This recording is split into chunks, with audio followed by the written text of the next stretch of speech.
अरे देश किसने काटा? नेहरू और जिन्ना ने काटा ना। किस आधार पे काटा? कि वंदे मातरम पूरा नहीं गा सकते, गौ माता का सम्मान नहीं कर सकते, भारत माता का सम्मान नहीं कर सकते। अबे जब देश काट दिया तो फिर वंदे मातरम क्यों काटा नेहरू जी ने? यही तो मैं पूछ रहा हूं ना। भारत भारत की तरह रहेगा या कट्टरपंथी मुल्लों की तरह नहीं रहेगा? आप तो कह रहे हैं कि क्यों काटा, लेकिन जब वो कह रहे हैं कि हमारे धर्म में इस बात की इजाजत नहीं है तो हम क्यों करें? हमारे तो पाकिस्तान जाओ, तुम्हारे लोगों के लिए तो बनाया गया था यार। कट्टरपंथ महमूद आमदनी के अंदर है, भागवत जी के अंदर नहीं है, योगी आदित्यनाथ जी के अंदर नहीं है। उनके यहाँ जो अन्नशाला चलती है योगी आदित्यनाथ जी के यहाँ, हिंदू मुस्लिम सिख ईसाई सब खाते हैं। वहाँ वंदे मातरम का जो गायक नहीं है, भारत में रहने के लायक नहीं है। हिंदुओं का गीत है वंदे मातरम, कहते हिंदू तो सूरज को भी पूछता है, उसकी रोशनी लेना छोड़ दो। हिंदुओं का तो वंदे मातरम है और गंगा की भी पूजा करता है, पानी पीना छोड़ दो, जमीन की भी पूजा करता है, खाना खाना छोड़ दो, लक्ष्मी की पूजा करता है, पैसा लेना छोड़ दो। वंदे मातरम तुमको नहीं गाना है, तुम हिंदुओं को क्यों मना कर रहे हो? हिंदुओं को मुर्दा कौम का क्यों कह रहे हो? और हम जैसे राष्ट्रवादी मुसलमान जो वंदे मातरम गा रहे हैं,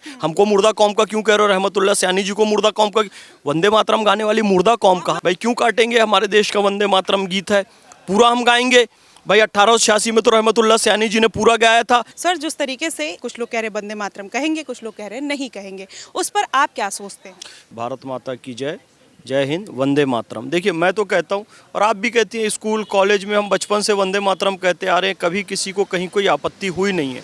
पता नहीं अब लोग ये महमूद मदनी और अरशद मदनी ये सब काहे के लिए ऐसा मुद्दा उठा रहे हैं। योगी आदित्यनाथ जी ने जो बात कही है बिल्कुल ठीक कही है, और पहले भी हम स्कूल कॉलेजेस में और तमाम संस्थानों में वंदे मातरम गीत गाते रहे हैं, अभी भी गाते हैं और आगे भी गाएंगे। असल में दिक्कत होती है तुष्टीकरण के कारण।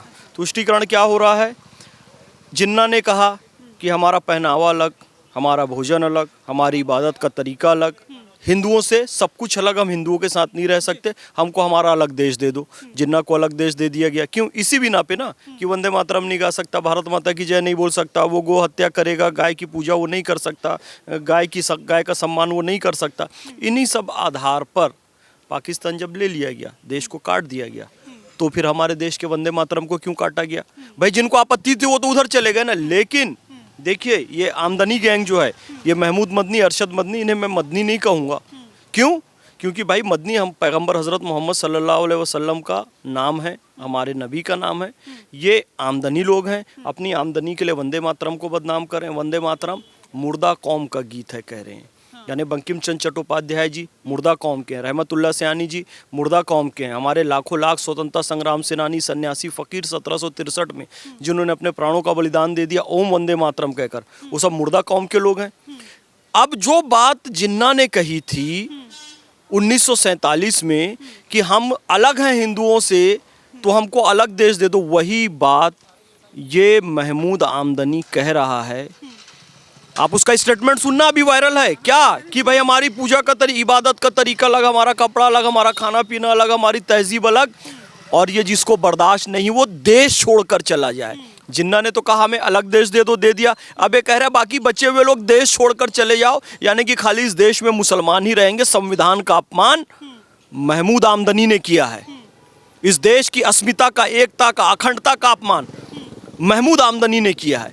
इससे पूछो, छिपकली रात भर कीड़े मकोड़े खाती है और गांधी और अंबेडकर की तस्वीरों के पीछे छुप जाती है, ठीक उसी तरीके से महमूद आमदनी टुकड़े गैंग का मेंबर है, देश के टुकड़े करना चाहता है और कहता है मेरे अब्बा मेरे दादा स्वतंत्रता संग्राम सेनानी थे। भाई तेरे अब्बा और तेरे दादा स्वतंत्रता संग्राम सेनानी थे तो उनको सैल्यूट है, आदाब है, सलाम है, लेकिन छिपकली तेरे को हिसाब देना पड़ेगा, तू कितने कीड़े मकोड़े खाई है। गांधी अंबेडकर की तू अनुयायी नहीं है, उनकी तस्वीरों के पीछे छुपकर बचना चाहती है। टुकड़े गैंग का मेंबर महमूद आमदनी, तू देशभक्त नहीं है, तू अपने वालिद और दादा जान की आड़ में बचना चाहता है, छुपना चाहता है, लेकिन उसकी सच्चाई सामने आ चुकी है। भाई क्यों काटेंगे? हमारे देश का वंदे मातरम गीत है, पूरा हम गाएंगे भाई। 1886 में तो रहमतुल्लाह सयानी जी ने पूरा गाया था।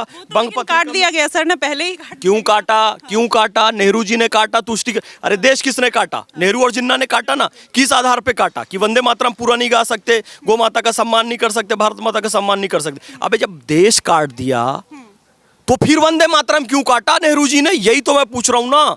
हम तो पूरा गाएंगे, सप्तकोटि कंठा कल निनाद कर ले। यही तो कहते हैं कि आपके धर्म में किसी भी माता की वंदना नहीं कर सकते मेरी माँ मेरे धर्म में और उसके धर्म में, उन धर्म वालों को पाकिस्तान दे दिया ना जिसके धर्म में नहीं था। दिया कि नहीं दिया? बोलो दिया कि नहीं दिया? हाँ दिया, बिल्कुल दे दिया ना। जिनके धर्म में नहीं था वो यही मांगे थे ना, हमारे धर्म में लंदर नहीं है, फंदर नहीं है, ये नहीं है, वो नहीं है, चित्र नहीं बना सकते, फोटो नहीं खींच सकते, लड़की से बात नहीं कर सकते, तो देश के प्रति वफादार नहीं रह सकते, वंदे मातरम। जितनी तुमको हरकतें करना था तुम्हारे लिए पाकिस्तान दिया ना। बोलो। हाँ बिल्कुल। फिर वंदे मातरम क्यों काटा? मेरा यही कहना है। ठीक है, अब भारत की तरह रहेगा, ये कट्टरपंथी मुल्लों की तरह नहीं रहेगा। आप तो कह रहे हैं कि क्यों काटा, लेकिन जब वो कह रहे हैं कि हमारे धर्म में इस बात की इजाजत नहीं है तो हम क्यों करें? हमारे पाकिस्तान जाओ, तुम्हारे लोगों के लिए तो बनाया गया था यार। अच्छा। कितनी बार बोलूं वही चीज में? हमारे जो दादा परदादा हम उन्होंने बलिदान दिया, हम पाकिस्तान क्यों जाए? हमारा देश है। तुम्हारे दादा परदादा ने बलिदान दिया तो उनको सैल्यूट है, लेकिन तुम टुकड़े गैंग के मेंबर हो। मैं यही कह रहा हूं, तुम टुकड़े गैंग के मेंबर हो। दादा परदादा के पीछे तुम छुपना चाहते हो। अब भारत भारतीयता के हिसाब से चलेगा, भारतीय संस्कृति के हिसाब से चलेगा, है ना? तो आपको भारत और भारतीय संस्कृति के हिसाब से रहना पड़ेगा। जब भारत के संविधान ने ये कहा है कि सबको अपने अपने धर्म का पालन करने का अधिकार है, वंदे मातरम तुमको नहीं गाना है, तुम हिंदुओं को क्यों मना कर रहे हो? हिंदुओं को मुर्दा कौम का क्यों कह रहे हो? और हम जैसे राष्ट्रवादी मुसलमान जो वंदे मातरम गा रहे हैं, हमको मुर्दा कौम का क्यों कह रहे हो? रहमतुल्लाह सयानी जी को मुर्दा कौम का। वंदे मातरम गाने वाली मुर्दा कौम कहा ना? वो तो पेड़ कहा जाता है, ये कहा जाता है कि पेड़ है, लेकिन उसके पहले हम देखते हैं जैसे ये कहा जाता है मदनी को लेकर जिस तरीके से उन्होंने वो आमदनी, पेड़ आमदनी कोई बोलते हैं, अपनी आमदनी के लिए देश को गिरवी रख दिया है। महमूद आमदनी नाम है, अपनी आमदनी के लिए आरोप तो लेकिन योगी आदित्यनाथ के ऊपर लगते आए हैं कि वो धर्म के नाम पर लोगों को भड़का रहे हैं।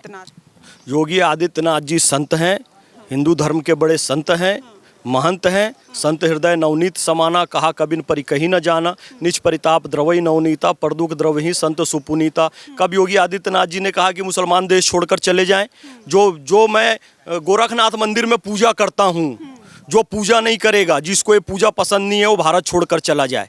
ये कहा योगी आदित्यनाथ जी ने? नहीं कहा। मोहन भागवत जी ने क्या कहा? इस्लाम था, है और रहेगा। कोई ये सोचे कि इस्लाम नहीं रहेगा, वो हिंदू धर्म का नहीं हो सकता, हिंदू सोच का नहीं हो सकता। महमूद आमदनी कह सकता है कि राम का नाम था, है और रहेगा? जो सोचे कि राम का नाम मिट जाए वो मुसलमान सोच का नहीं हो सकता? नहीं कहेगा ना ये बात। इसका मतलब है कट्टरपंथ महमूद आमदनी के अंदर है, भागवत जी के अंदर नहीं है, योगी आदित्यनाथ जी के अंदर नहीं है। उनके यहाँ जो अन्नशाला चलती है योगी आदित्यनाथ जी के यहाँ, हिंदू मुस्लिम सिख ईसाई सब खाते हैं। वहाँ जो अस्पताल चलता है गुरु गोरखनाथ के नाम से, सब इलाज करवाते हैं। जो जन सुनवाई होती है उसमें बुरखे वाली भी जाती है, दाढ़ी वाली भी, टोपी वाली भी, तिलक वाले भी, क्रॉस वाले भी, सब जाते हैं वहाँ। पगड़ी वाले सरदार सब जाते हैं, किसी के साथ कोई भेदभाव नहीं होता है। सीधी सी बात है, अरशद आमदनी, महमूद आमदनी, दोनों मुसलमानों को वर्गलाना भड़काना छोड़ो। इस्लाम मुझे मेरे देश से मोहब्बत करना सिखाता है, तुम लोग देश से नफरत करना सिखा रहे हो। शर्म करो तुम लोग। अच्छा, यहाँ पर योगी आदित्यनाथ के ऊपर ये भी बड़ा इल्जाम लगा कि वो जानबूझकर कहीं ना कहीं और मुद्दों से भटकाकर इन सब मुद्दों में डालना चाह रहे हैं और समझा नहीं रहे हैं, प्यार से मुसलमानों के ऊपर थोप रहे हैं कि आपको गाना ही पड़ेगा। मुझे तो थोपा हुआ नहीं लग रहा है। अच्छा। मैं तो गा रहा हूँ। मुझे, अरे यार, मैं बचपन से, मुझे कौन थोप रहा है ये बताओ? मैं तो 2.5 साल की उम्र से गा रहा हूँ। जिस स्कूल में जब पहली बार गया तब से मैं वंदे मातरम गा रहा हूँ और मैं गाता रहूंगा। और मैं तो पूरा गाता हूँ। सप्त कोटि कंठा कल निनाद कर ले, विसप्त कोटि भुजैर धृत कर करवा ले, अबला के नो मैति बले, बहुबल धारणिम नमामि तारणिम रिपुदल वारणिम मातरम वंदे मातरम। तुम्हें विद्या तुम्हें धर्म, तुम्हें हृदय तुम्हें मर्म, त्वम ही प्राण शरीरे बहुते तुम्हें माँ शक्ति, हृदय तुम्हें माँ भक्ति। तोमराई प्रतिमा गढ़ी मंदिरे मंदिरे वंदे मातरम। त्वम ही दुर्गा दश प्रहरण धारणी, कमला कमलदल विहारिणी, वाणी विद्या दायिनी, नमामि त्वाम नमामि, कमलाम अमलाम अतुलाम सुजलाम सुफलाम। मातरम वंदे मातरम। श्यामलाम सरलाम सुष्मिताम भूषिताम धरणीम भरणीम मातरम वंदे मातरम। चाहे जिंदा रहे चाहे मर जाएं, हम गाएंगे गाएंगे हम वंदे मातरम। वंदे मातरम का जो गायक नहीं है, भारत में रहने के लायक नहीं है। हिंदुओं का गीत है वंदे मातरम, कहते हिंदू तो सूरज को भी पूछता है, उसकी रोशनी लेना छोड़ दो। हिंदुओं का तो वंदे मातरम है और गंगा की भी पूजा करता है, पानी पीना छोड़ दो, ज़मीन की भी पूजा करता है, खाना खाना छोड़ दो, लक्ष्मी की पूजा करता है, पैसा लेना छोड़ दो, सरस्वती की पूजा करता है, पढ़ना छोड़ दो। ये आमदनी लोग पढ़ते लिखते तो वैसे ही नहीं है। इनको तार्किक बातें करनी चाहिए, ऊल जलूल बेतुकी बातें करना बंद करना चाहिए। मेरा इस्लाम वतन से मोहब्बत करना सिखाता है। आमदनी गैंग भड़काना छोड़े लोगों को। अच्छा, यहाँ पर देखिए एक लास्ट सवाल और सर लेना चाहेंगे। जैसे ये वंदे मातरम को लेकर कहते हैं और भारत माता की जय को भी लेकर कहते हैं, हम नहीं कहेंगे, हमारी बस एक माँ है और वो मेरी माँ है और कोई माँ नहीं है। हम इस हिंदुस्तान को अपना देश मानते हैं, लेकिन माँ और ये वंदे मातरम नहीं गाएंगे, जिसको जो करना है कर ले। इन लोगों के लिए क्या मैसेज? इन लोगों के लिए पाकिस्तान दे दिया गया। भारत में रहोगे तो भारत और भारतीय संस्कृति का सम्मान करना चाहिए। और इस्लाम भी कहता है कि ज़मीन को माँ कहा गया है। इन जाहिलों को, ये गधे लोग हैं, मैं कह रहा हूँ, ये पढ़ते लिखते नहीं है, इस्लाम का अध्ययन नहीं करते। जो जाहिल है ना, उनको जाहिल कह रहा हूँ। जबरदस्ती नहीं? अरे नहीं, ज़बरदस्ती है। आपको पता है इस्लाम में ज़मीन को माँ कहा गया है? बात पता है आपको? यस और नो? नहीं पता है ना? ये कट्टरपंथी लोग क्या कह रहे हैं कि हम ज़मीन को माँ नहीं बोलेंगे। यही कह रहे हैं ना। कुरान शरीफ उठाकर देखो जाहिलों, कुरान शरीफ पढ़ो, अनुवाद के साथ पढ़ो, इस्लाम को समझो। इस्लाम अपनी ज़मीन से मोहब्बत करना सिखाता है। पैगंबर हज़रत मोहम्मद सल्लल्लाहु अलैहि वसल्लम की जन्मभूमि मक्का है।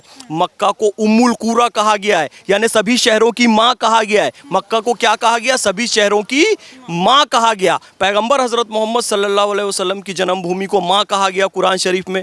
मैं अपनी जन्मभूमि को क्या बोलूँ? भारत माँ कहूँगा। इस्लाम भी कहता है। ये सारे अनपढ़ है जो नहीं मान रहे? अनपढ़ हैं, पर अरे सच्चर कमेटी की रिपोर्ट कहती है मुसलमान शिक्षा में सबसे पीछे। मेरे नबी के पास पहला शब्द आया इकरा, इकरा बिस्मी रब्बिकल लज़ी खलक। पढ़ो अल्लाह के नाम पर जिसने तुम्हें पैदा किया। ये पढ़ते नहीं है, और पढ़ते नहीं है इसलिए गल्फ कंट्री देखो कहाँ से कहाँ पहुँच रही है। और ये आमदनी जैसे लोग और ये ऐसी उल जलूल जमातें बना के मुसलमानों को अशिक्षा के अंधेरे में ढकेले हुए, कट्टरपंथ के अंधेरे में ढकेले हुए, आतंकवाद के अंधेरे में ढकेले, उनसे बाहर निकालना चाहिए मुसलमानों को।